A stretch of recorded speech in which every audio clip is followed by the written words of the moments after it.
So we've liked tech for a long time. It factors into many of our mega trends, which we really see going forward for the next several years. And obviously, COVID has catalyzed and accelerated this trend, especially as we work from home. But there are other trends such as 5G, which are coming onto track. And this will continue to extend the trend. At the same time, of course, valuations have become, amongst certain stocks, a little bit stretched. So we have to take this a bit carefully. We prefer a barbell approach where we definitely like tech on a diversified basis and also looking at specific names. So we have to be careful on the stock selection, not put too many eggs in one basket. And at the same time, not only focus on tech. We do like dividend plays. We do like bonds. We very much like gold, as we have for some time. So I think the important thing is to stay invested in tech for the longer term, but recognize that there may be some consolidation and it could start anytime. Okay. Garth, if you've liked gold for quite some time, the question becomes, when do you take some money out and take some profits here? That's a very good question. When I was on your show a couple of months ago, you asked me when did I think it would hit our $1,800 target? And at the time I said, well, we just want to try and get the direction right. The actual timing is impossible. And of course, it's shot through our 1,800 target. It's shot through our increased 1,900 target. We don't see any catalyst in the short term for gold to stop its rise.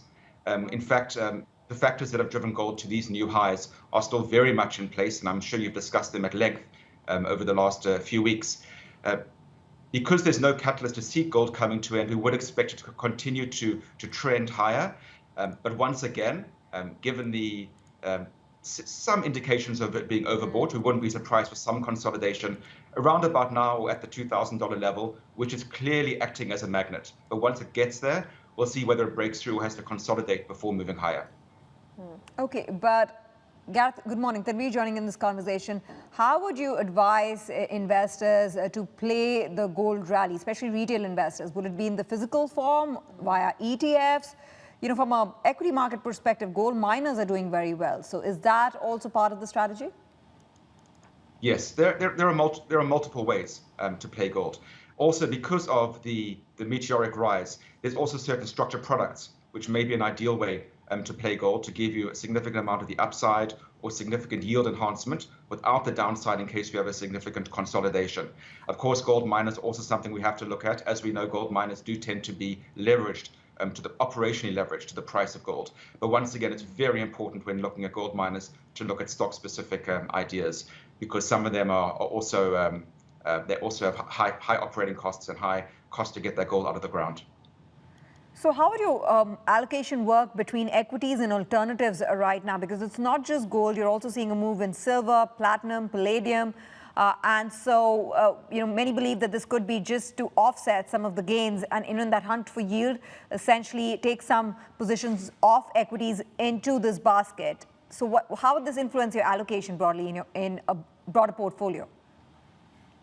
So, gold, if we want gold to be potentially, say, a 5% allocation, perhaps that's edging up slightly, but we do like equities.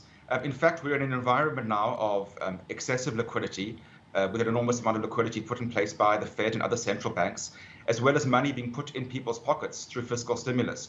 And this excess liquidity is going into equities, and it's going into long duration assets like gold and silver. So they're all benefiting, as are corporate bonds. So it's not necessarily the case that we're looking to reallocate from equities to gold or vice versa.